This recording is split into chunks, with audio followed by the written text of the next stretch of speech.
طيب السلام عليكم.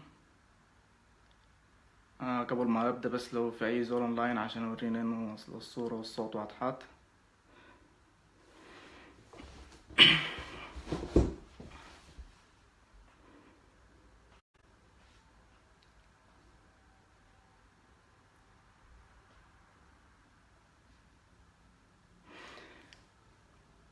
في أي زول أونلاين أيوة، بس لو وريتوني إنه هل هو الصوت والصورة واضحات عشان نقدر نبدأ.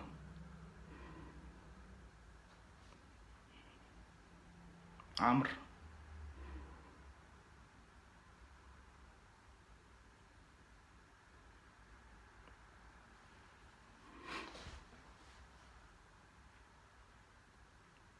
الصوت واضح يا عمرو؟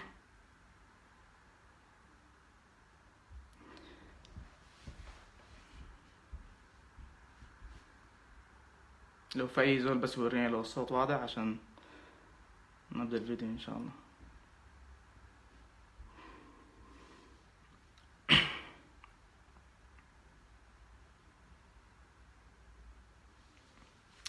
الصوت واضح يا شباب؟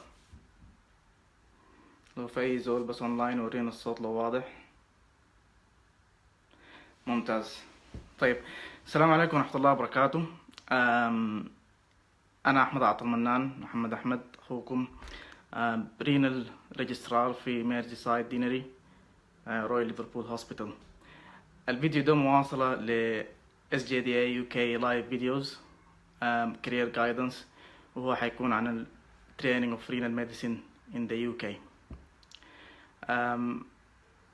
حقدم الفيديو أنا وهنا عارف ريجسترار هنا في رويال ليفربول will kindly join at the end. Just as a start I will just go through the objectives بتاعت الفيديو. So أنا حتكلم عن general overview عن nephrology and why to choose nephrology as a specialty on my own thoughts. حتكلم عن frame of training in the UK و how to enter the program. حتكلم برضو عن ST3 application for renal medicine. حتكلم عن interview structure and scoring. حتكلم شوية عن competition ratio، أقول لكم حبة statistics من ال last few years هنا في ال UK. و at the end هانا عارف will kindly join in. She will talk about her own experience, just to share with you her own experience about renal medicine,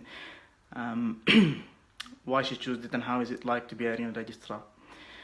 هحاول as I go هحاول أجاوب الأسئلة لو falling through sections اللي أنا بتكلم عنها. بعد ما أخلص، بعد ما هانا تخلص في الآخر، لو في زول أي عنده سؤال خطاه أنا بعد ذاك ممكن أجي وأحاول أجاوب لكم عنه. طيب general overview and lay renal medicine. And this is a personal experience. You would find most of the renal trainees هنا will tell you more or less the same. طيب الباشن بتاع renal trainees about renal medicine is almost always about the diversity and the interesting cases you will be managing as a renal or the nephrologist يعني. There's so many different cases with interesting disease process and pathophysiology. لأي زول بحب الجنرال medicine و found it يعني interesting و challenging. Renal medicine is a very interesting sort of field of work في internal medicine. في very wide diversity of cases and settings. يعني at some point you'll be dealing with a very acutely unwell patient. وفي نفس الوقت you'll be managing someone يعني as outpatient from the disease journey at the start until you make a diagnosis, you follow them up until they get transplanted, they go on dialysis, even في end of life care يعني. It's very rewarding. في different specialty fields, you won't get stuck with just one kind of patients or cases يعني. زي ما قلت you'll be dealing with patients with acute kidney injury, لكن برضو you'll be dealing with patients with chronic kidney disease. Those patients will end up with renal replacement therapy, either hemodialysis ولا peritoneal dialysis ولا ultimately كمان renal transplant, which is very interesting field for ongoing development and researches, and most people find it very interesting. طيب تاني من الحاجات الانترستينج في الرينال وتخلي الزول يفكر انه يعمل رينال. Most of الترينيز في الكور تريننج بيفكر انهم they want a specialty where they can like have hands on and do some procedures, especially زي الكارديولوجي مثلا والريسبيريتري مثلا. الرينال برضو فيه chance بتاعت انه you can use your hands انك تعمل procedures the dialysis lines, سواء كان temporary lines ولا permanent neck lines, tunnel lines. برضو in most of the centers SC في بقى medical insertion of peritoneal dialysis cannulas عندنا هنا في السنتر بتاعنا في ليفربول.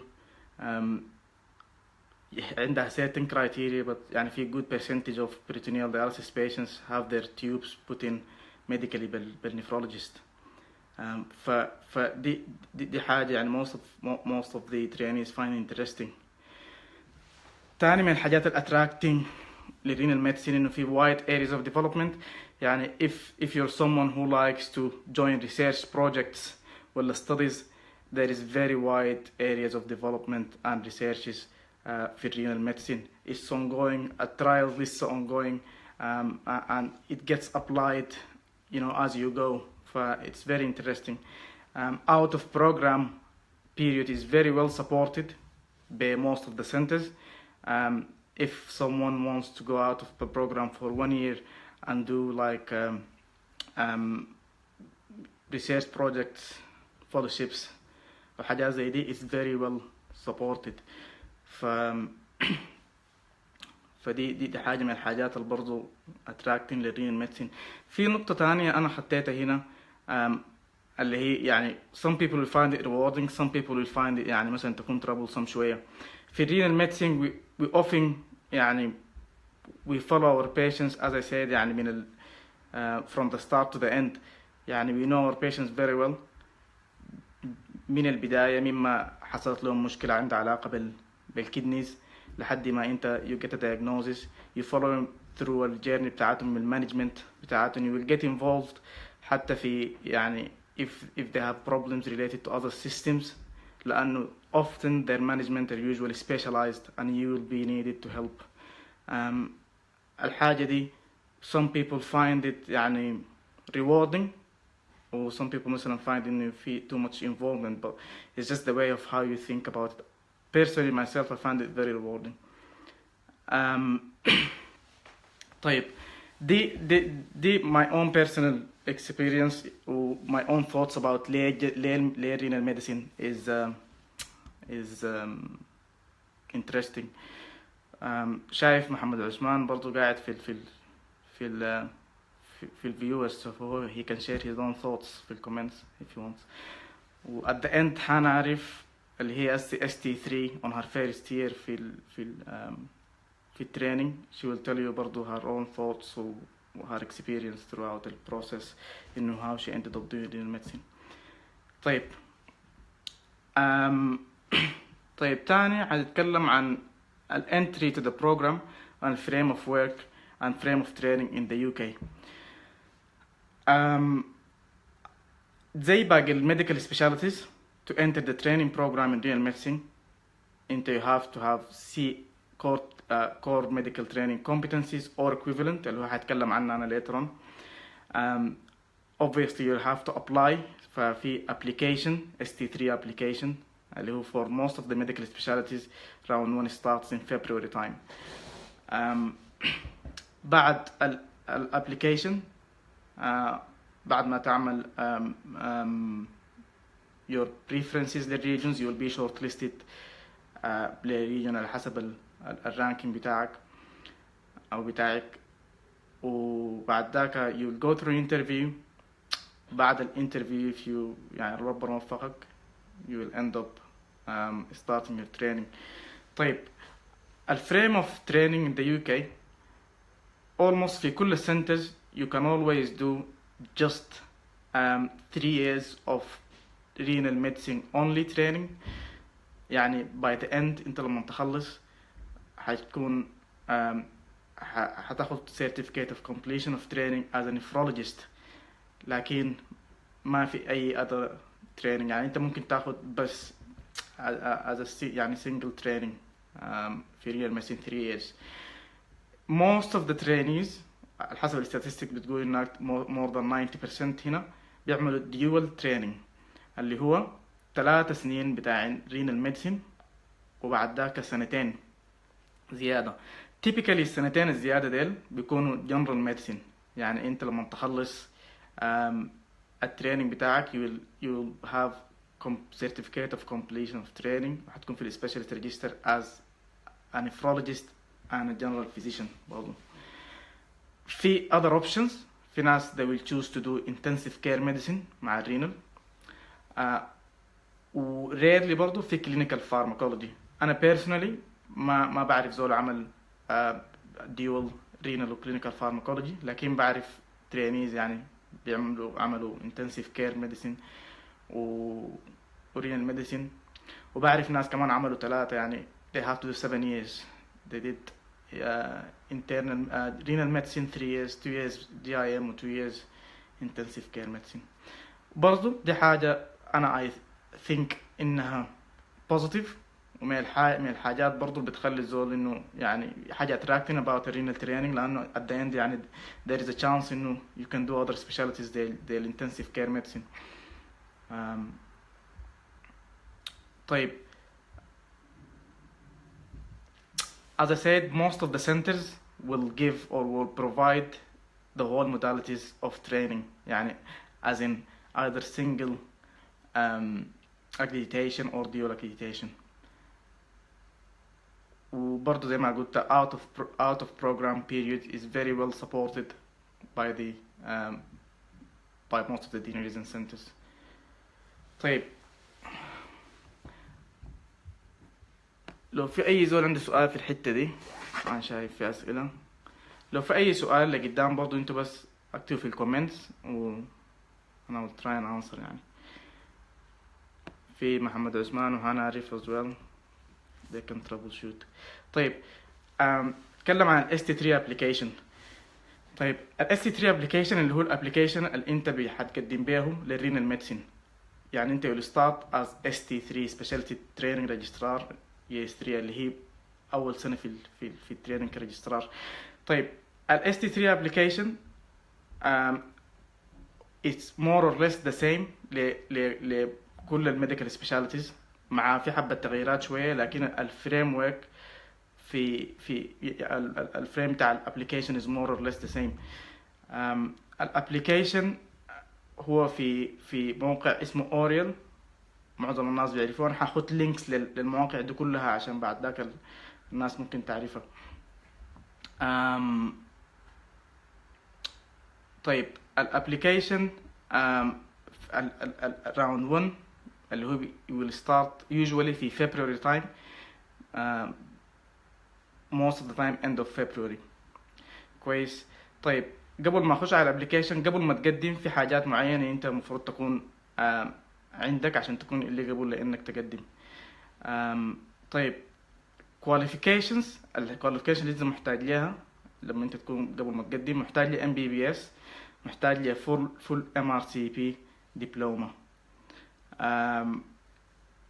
اللي هو يعني تعمل MRCP first part second part written والsecond part basis قبل ما تبدأ. طيب عشان تكون eligible انك تقدم يعني تقدم في ST3 لازم يكون عندك full GMC registration with license to practice. في فيديو عملته لميس قبل كده عن ال GMC registration getting the license وكده، فالناس ممكن كانت ريفيرت الفيديو ذاك. طيب عشان تقدر تقدم وتكون eligible لازم يكون عندك certificate بتاعت core medical training competencies. طيب الحاجة دي عشان to gain it في 3 ways. نمرة واحد، يا إما تكون أنت أو أنت حاليا بتعمل في core medical training كويس، و obviously by the time أنت لو الدوك بوست المفروض تكون خلصته successfully، أو بتكون بتعمل في ACCS اللي هو برضو هو ما core medical training، هو برنامج تاني، وبرضو في فيديو تاني عن ال ACCS training اللي هو training involving في حبة A&E training acute medicine training. ولكن برضو انت through it يعني you can either يعني you'll be able to apply to certain medical specialties منها الرينال. أو الخيار الثالث إنه تكون بتعمل في program هو equivalent للcore medical training ويكون approved by بال JRCBTP اللي هي at the end of the day انت تكون بتعمل في برنامج هو approved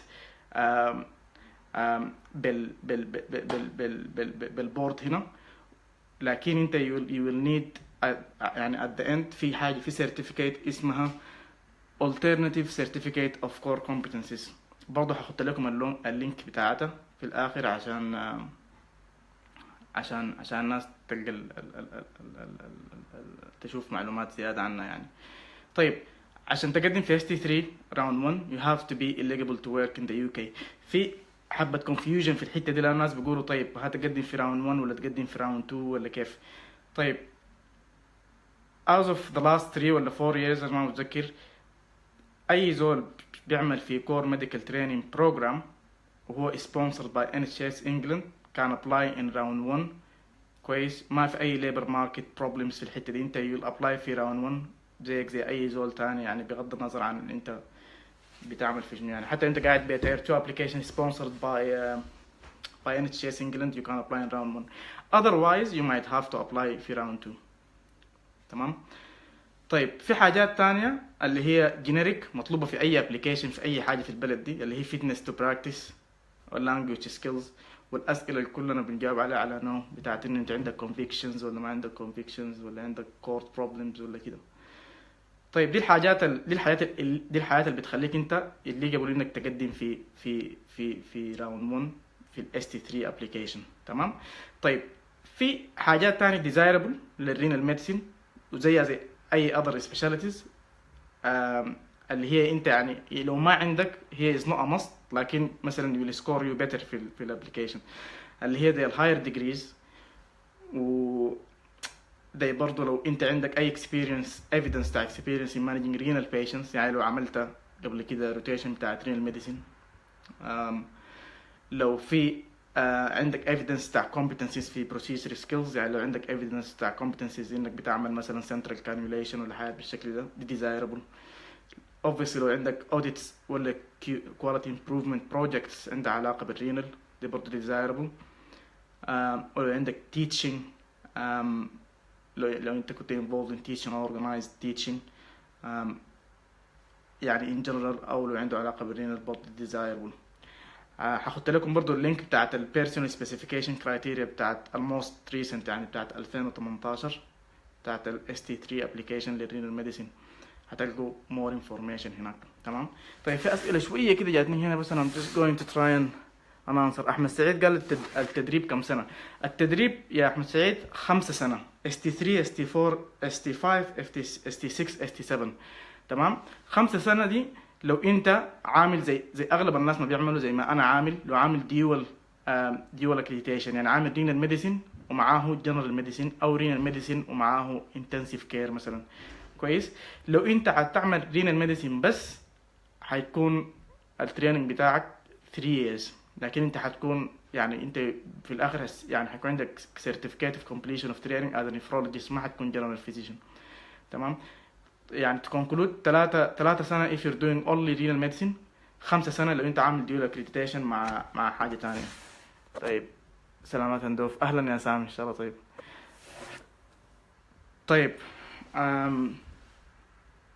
طيب to go a bit further. طيب applying starting an application for renal medicine. application في round 1 as I said إنه بيبدأ في February time usually end of February، و application is online just like other medical specialties almost كلها أسي في Oriel Oriel online system for application اللي هو ويب سايت.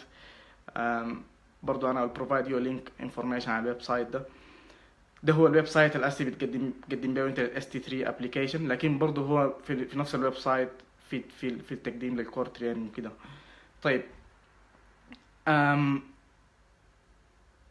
الابليكيشن is very easy لأنه هو في الآخر stating facts، يعني في الحتات اللي فيها scoring انت يعني you can't make up anything، يعني انت حتحط الحاجات اللي بيسألوك منها زي ما انت عندك لا evidence، فانت more or less you should be able to know what's your score في الابليكيشن.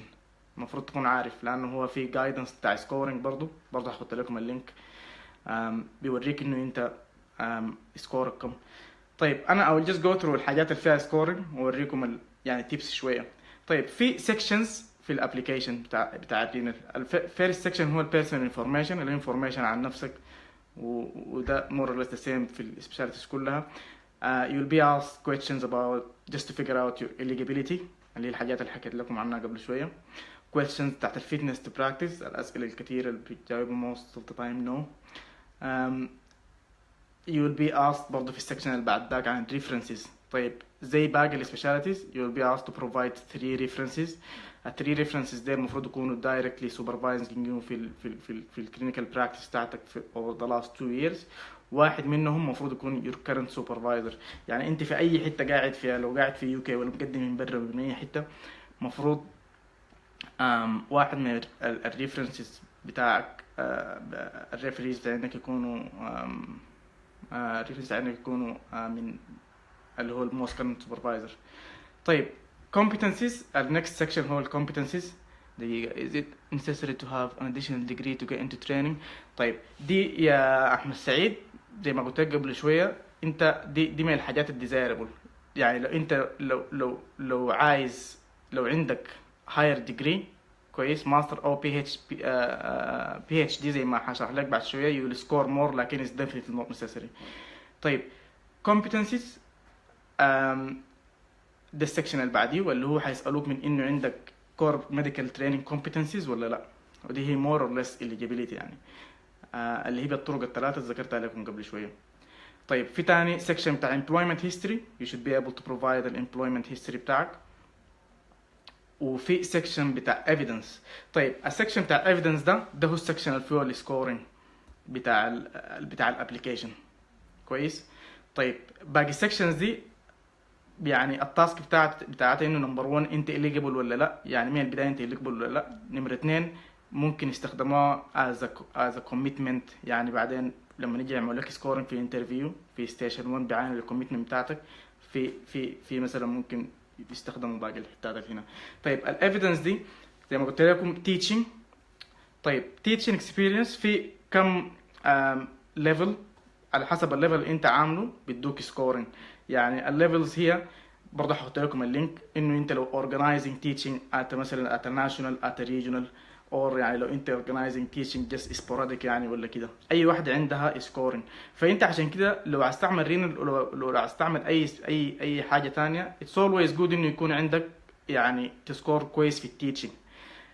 ودي حاجه ما صعبه، يعني مثلا انت لو بتعمل في كور ميديكال تريننج او في اي حاجه بتعملها هناك، لو عملت organization يعني لو مثلا عندك حبه ميديكال ستودنتس بيجوا regularly في الوورد، لو if you get in touch مع البوست جراديويت سنتر بتاعك او الاندر جراديويت سنتر وقلت لهم انا الستودنتس ده اقدر اعمل لهم بس بيت سايد تيتشنج حاجه بس سيمبل زي دي وتعملها regular ل 2 months ولا حاجه بالشكل ده you can get a certificate، والحاجه دي will score في الابليكيشن للرينال ميديسن ولاي ميديكال سبيشاليتي. تمام. طيب الكيو اي بيز دي يعني الكواليتي امبروفمنت بروجكت دي بقت في اي ميديكال سبيشاليتي وفي اي ابليكيشن انت تقدمه، وحتى بعدين لما تخلص التريننج بتاعك وداير كونسلتنت جوب انت يعني لازم يكون عندك اكسبيرينس، انت يو هاف تو بروفايد ايفيدنس انه انت يعني يو جو انفولد في الكواليتي امبروفمنت بروجكتس اللي هي حاجه من مهمه من الكلينيكال جفرنس. طيب higher degrees ده السؤال بتاع احمد سعيد هسي. لو عندك مثلا PhD دي definitely will score، لكن most of the candidates will score zero في الحته دي. انا ذاتي كنت scoring zero في الحته دي لانه ما كان عندي degree. طيب pre-graduate qualifications يعني لو عندك merits very good to distinctions و prizes وحاجات زي دي لما كنت في الكليه it will work يعني you'll get points. لو في pre-graduate degrees طيب دي حاجة برضو من الحاجات الموست اوف انه حيكونوا سكورينج زيرو، لانه اغلب الناس بيكون عندهم بس الMBBS ده خلاص. لو عندك publications برضو هنا يو سكور. طيب الببليكيشنز برضو اغلب الناس بالزمن داك والله في ناس بيكون عندهم publications يعني، لكن انا برضو عن نفسي ما كان عندي اي publication لما قدمتها. طيب presentations، والpresentations دي برضو عندها different levels. لو انت presenting مثلا في international conference، لو presenting كم بوستر، لو presenting بوستر واحد، لو presenting في regional يعني event، ولا لو presenting locally، كلها عندها scoring. طيب زي ما قلت لكم الحاجات دي الحاجات اللي فيها السكورينج تمام. يعني انت في الاخر المفروض by the end of the application انت تكون عارف انت السكورينج بتاعك كم في الابلكيشن تمام. طيب كان في سؤالين هنا بس كده سريع. طيب ده احمد سعيد جاوبت على سؤالك ده. باسل how competitive renal medicine. تمام يا باسل، انا في سكشن عن الكومبيتيشن ريشيو هتكلم عنه بعد شويه تمام. and how many publications do you need 1 or 2. طيب جزء لانه هسه انا هخلص الحته بتاعت الابلكيشن دي اديكم البيرسونال اكسبيرينس بتاعتي. انا السكور بتاعي في الابلكيشن ما كان عالي نهائي، وهو كان مور اور ليس السكور بتاع الناس اغلبها يعني، لانه ما كان عندي publications، ما كان عندي undergraduate يعني other qualifications، ما كان عندي higher degrees تمام.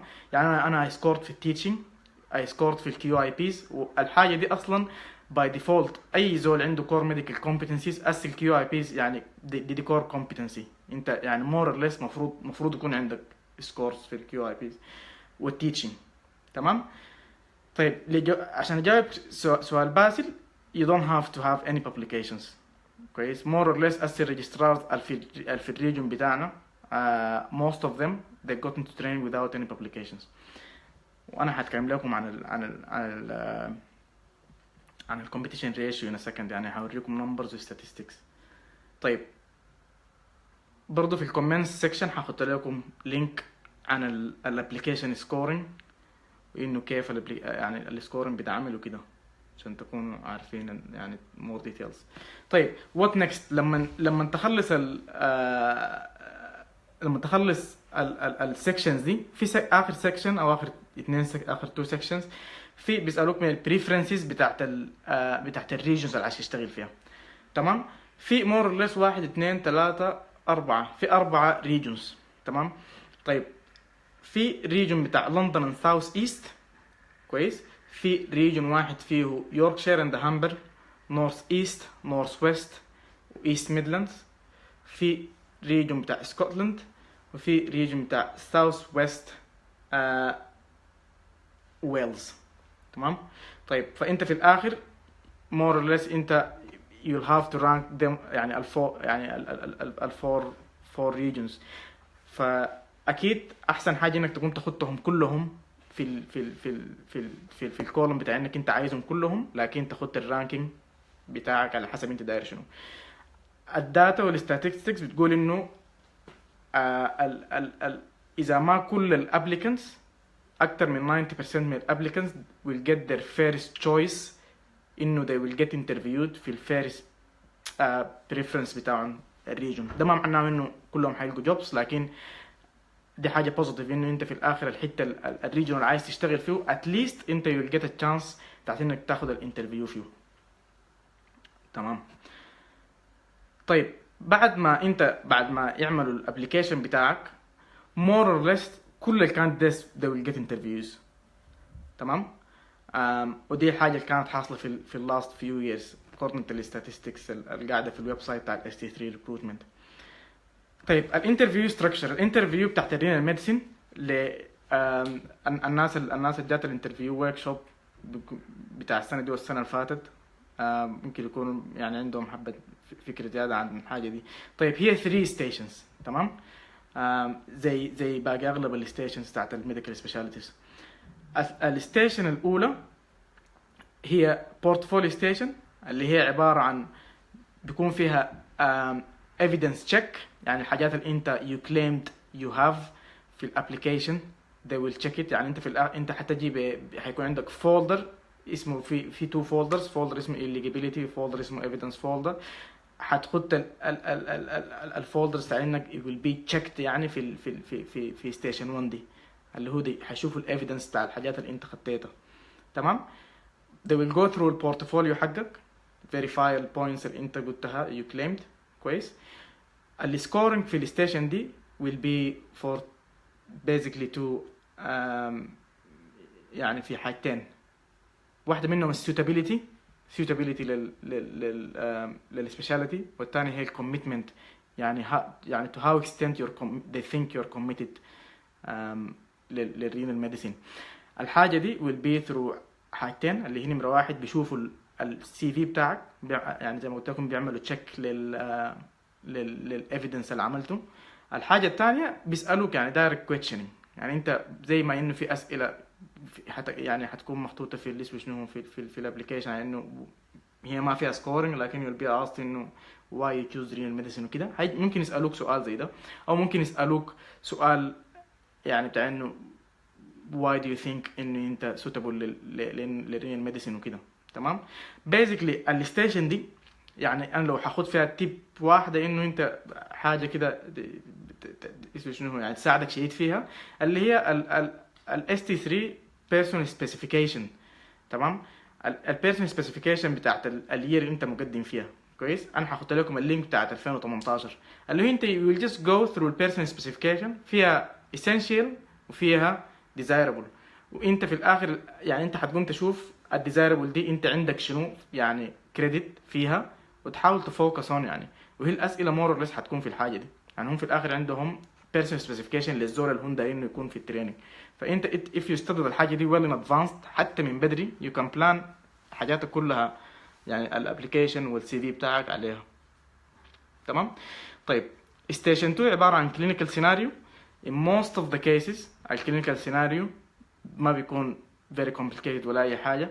in most of the cases بيكون عباره عن acute يعني more or less يعني حاجه بتاعت acute kidney injury و plus or minus complications عندها علاقه either بالاتيولوجي ولا بالتريتمنت. تمام. you will be scored على الكلينيكال judgment بتاعتك، و you will also be scored على communication skills. تمام. طيب الكوميونيكيشن سكيلز بتكون through الانسرز بتاعتك عن انه how you would sort of interact مع different members of the team وكده، لكن برضو it will be how you're interacting with the examiners. عشان كده هي very important. you have to pay attention انه الستيشن دي you will get tested about your communication skills with the examiners اللي هم بيكون في الاخر more or less هو سوري الانترفيويز. الزول بيعمل لك انترفيو ده هو في الاخر كونسلتنت، وهو بيعتبر نفسه انه هو مثلا هو اون كول. كويس. وانت الريجسترار اون كول بتاعه. تمام. البيهيفير بتاعك معاهم والكلينيكال جادجمنت بتاعتك هي الحاجه يعني مثلا شنو اللي هو يو سكور يون يعني في الاخر. تمام. فايوه الديجريز هنا بتاعتك هتكون it will be for the clinical scenario but also for the communication skills. Station 3 is about ethical scenario, professionalism and governance. Okay, so ethical scenario more or less the same principles of any other ethical scenario will apply. يعني ال principles تحت ال medical ethics. كويس. الحاجة دي whatever specialty you're applying for at whatever level يعني انت المفروض you have to learn it by heart. What are the principles of ethics or ethical principles in medicine? The skill will be in how to apply your understanding about ethics of medical practice في السيناريو اللي بتدوك له. تمام. Whatever the scenario and how complicated it was, انت في الاخر there is no right and wrong. لكن انت if you just demonstrated your ability of how to apply your knowledge about the principles of medical ethics on this scenario, make an argument, that will be more than enough. There is no right or wrong. انت ممكن تاخد درجة كاملة لو عملت كده بس. Obviously the ethical scenario more or less will have something to do with renal medicine, لكن في الآخر هو principles of medical ethics. طيب in the last few years في question عن professionalism. Almost each and every single interview بيسألوا نفس السؤال. I'm not gonna say إنه حتكون this is going to be the way, but لازم تعرف عن professionalism لأنه هو direct questioning most of the time. What do you know about professionalism in medical practice؟ برضو هحط لكم لينكات كتير شديدة لينك عن definition بتاع professionalism في medical practice و and how يعني انت how would you apply them في practical field. في questions sometimes about the clinical governance. برضو دي من الحاجات اللي في أي application لازم تعرفها. لازم تعرف البيلرز تحت clinical governance. طيب شوف في كان سؤالين كده هنا. طيب أحمد سعيد قال what regions would you recommend applying to in terms of training quality؟ طيب السؤال ده أنا سألته للسينيورز تاعني قبل ما أنا يعني at the time of the application إنه أنا أقدم وين لأتو region يعني والquality.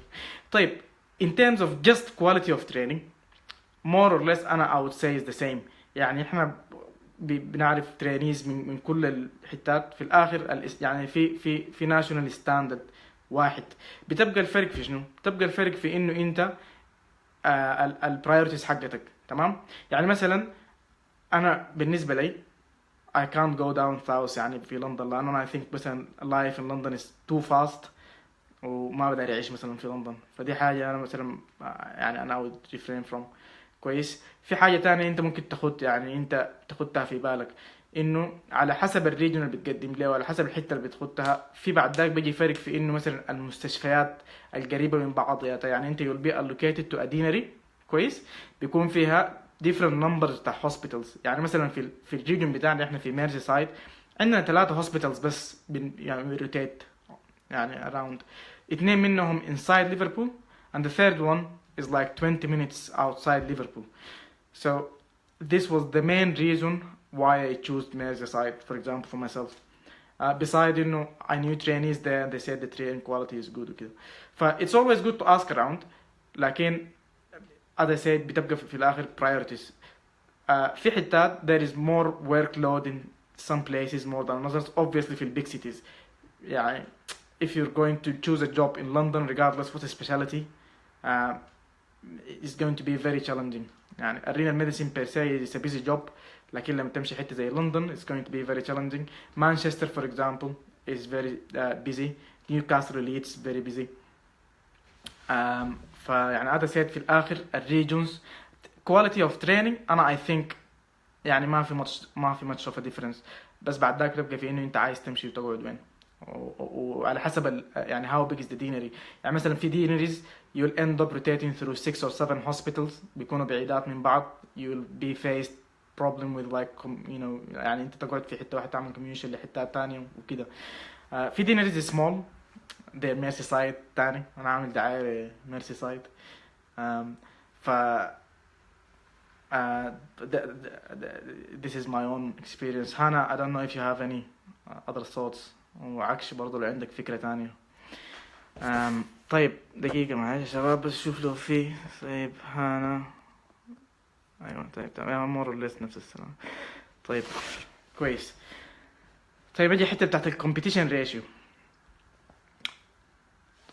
طيب good news about renal medicine انه it's not very competitive تمام. يعني it's far much easier to get into renal medicine training post than other specialties.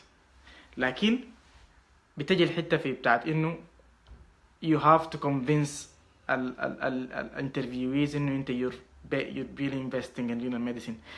It's a very يعني أنا I don't want to put people off لكن it's a busy specialty. أنت if you don't like it ولا لو أنت half and half وما متأكد وعايز تقدم للرينال ميديسين بس لانه انت مثلا عايز از باك اب لحاجه تانية، انت more or less halfway you will bail، يعني حتخليه لانه هو busy. فانت if you're not interested يعني ما حتقدر you might not manage to cope. but saying this يعني انا قلت الكلام ده ليه؟ لانه هم في الانترفيو they want someone who's committed. تمام. هديكم بس statistics عشان اوريكم انه الحاجه دي ما صعبه نهائي، including حتى السنه اللي انا قدمت فيها. طيب انا عندي هنا statistics بتاعت ال3 سنين اللي فاتت، راوند 1 وراوند 2، عدد الابليكانس اللي قدموا، عدد البوست اللي كانت فيه، والكومبيتيشن ريشيو. تمام. طيب في 2015 التوتال بوست كانوا 90 نمبر بتاع رينال ميديسين، عدد الابليكانس كانوا 102. ف يعني it's more or less very easy، يعني very ما في too much competition هنا. تمام. فكان 1.1 هو ال competition ratio. طيب في 2016 راوند 1 كان في 87 training posts in total، 110 applicants were competing، يعني البرسنتج مشت شوية ل 1.3، حتى ما تامة يعني 2 to 1 ولا 1.5 to 1. 2017 الابليكانتس كانوا 105 competing ل 71 training posts، الكومبيتيشن ريشيو كان 1.5. تمام. ف more or less ما في مشكلة في النمبرز بتاعت الابليكيشن، يعني الريشيو بتاعت الابليكانتس to the available posts very reassuring. لكن زي ما قلت لكم الحاجة بتجي بعد ذاك في شنو؟ في الانترفيو. as I said more or less everyone will get interviewed، they will be shortlisted. لكن بعد ذاك انت you have just يعني بس في الانترفيو انت لو if you showed them انت عايز الرينال ميديسين يعني you will guarantee a job في الاخر. طيب برضو عشان اوريكم انه هو في more reassurance هنا في راوند 2 في 2015 كان فضل 31 بوست. والحاجة دي انت يعني انت لو عايز تشوف explanation ليها انه في الاخر انت بيكون في almost half of the applicants في السنة دي كانوا مقدمين لسبيشاليتيز تانية وقاموا خلوها مثلا ومشوا لسبيشاليتي تانية، او في ناس مدوهم بوست. طيب كان في 2015 31 كان في 42 بوست في راوند 2 وكان في only 31 applicant. فاجين حتى في راوند 2 ما بكون في كومبيتيشن، انت بس يعني لو مور ليس انت لو بصيت الانترفيو هتلقى جوب من الاخر كده.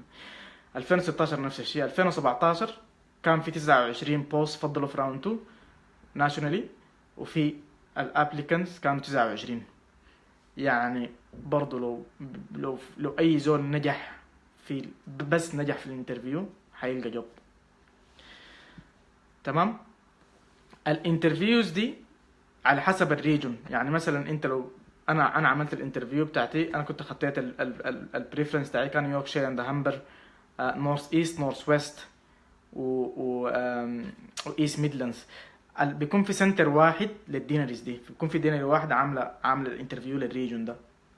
ف وبعد ذاك انت لو ادوك الجوب انت هتاخد بعد لو باصت الانترفيو هترجع للاوريال اكاونت بتاعك وهتاخد بريفرنسز على حسب الجوبس في الريجون داك، وعلى حسب السكور بتاعك انت هيدوك جوب. I mean moral of the story all I want to say انه if you're committed to do renal medicine it's very easy to get into renal medicine. انا all I had in my application ولا my CV was 4 month rotation في ال CMT يعني في renal job، والحاجة ده يعني helped في الكوميتمنت في اللي هو في ستيشن 1 في الانترفيو. سوري. الحاجه الثانيه انا ما كان عندي اي publications، يعني مثلا ما زي باقي السبيشاليتيز الثانيه، مثلا زي ناس نادر وهاشم السيرديل عندهم مشاكل، يعني عشان الواحد يلقى له كارديولوجي نمبر انت بتتعذب شديد، بتقوم في ناس بيكون بيمشي يعملوا هاير ديجريز وبكون عندهم publications وبتاع، وبعد ده كله ممكن ما يلقوا جوب. it doesn't apply for renal medicine. يعني بس انت لو if you manage to satisfy الانترفيويز انه انت you have got commitment وانت you want to do renal medicine وكنت بس reasonable في الانترفيو و you just passed, not necessarily getting high marks, more or less you'll get a job. بس بعدك تكون قدر يعني. طيب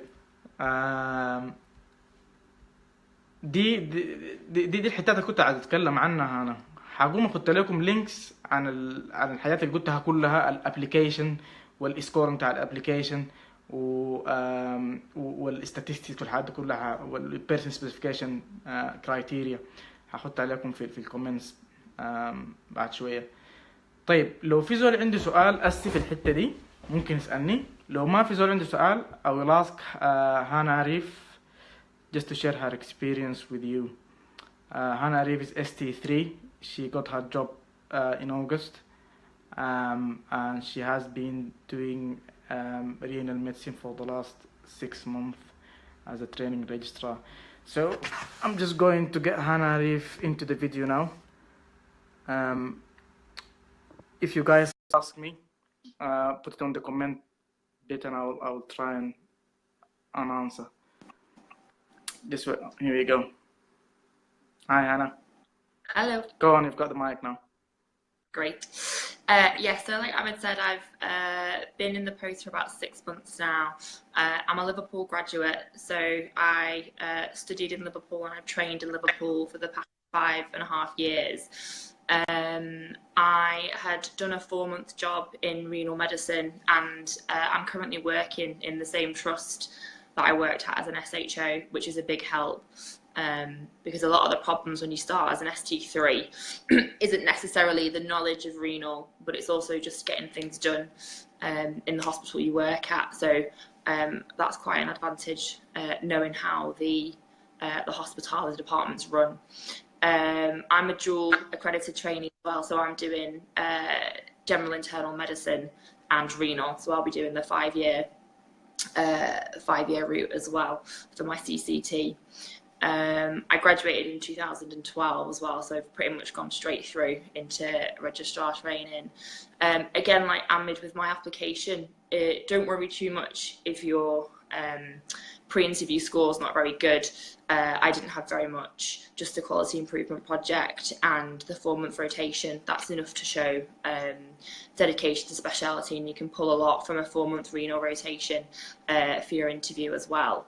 The main thing is doing well in your interview. So like I said, you can go in with a fairly low score, and if you do well in your interview, you can pretty much be guaranteed a job in renal, as long as you meet all of the eligibility criteria. So the reason I chose renal, I was recruited, I was asked by a couple of the consultants to think about applying.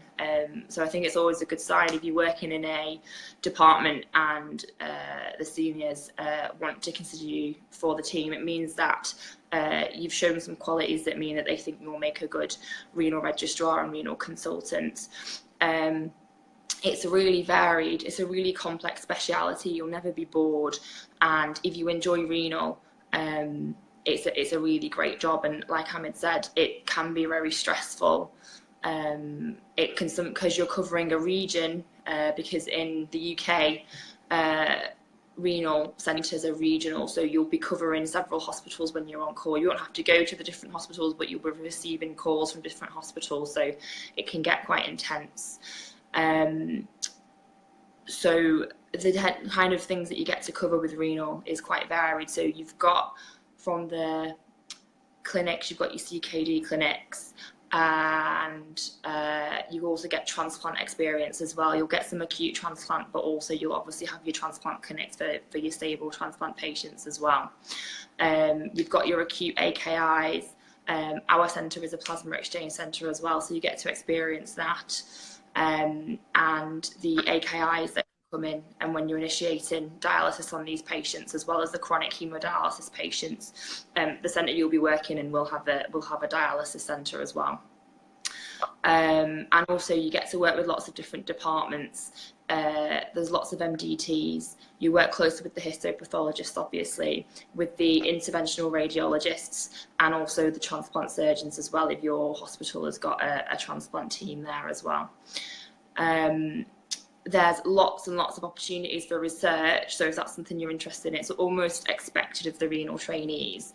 A lot of the glomerulonephritis research, all the immune mediated diseases, there's a lot of things that is out there just asking to be looked into and for further research. So there's loads and loads of projects, and if you just speak to one of your consultants when you start, they'll easily have a project for you to pick up. There's always something to do with that.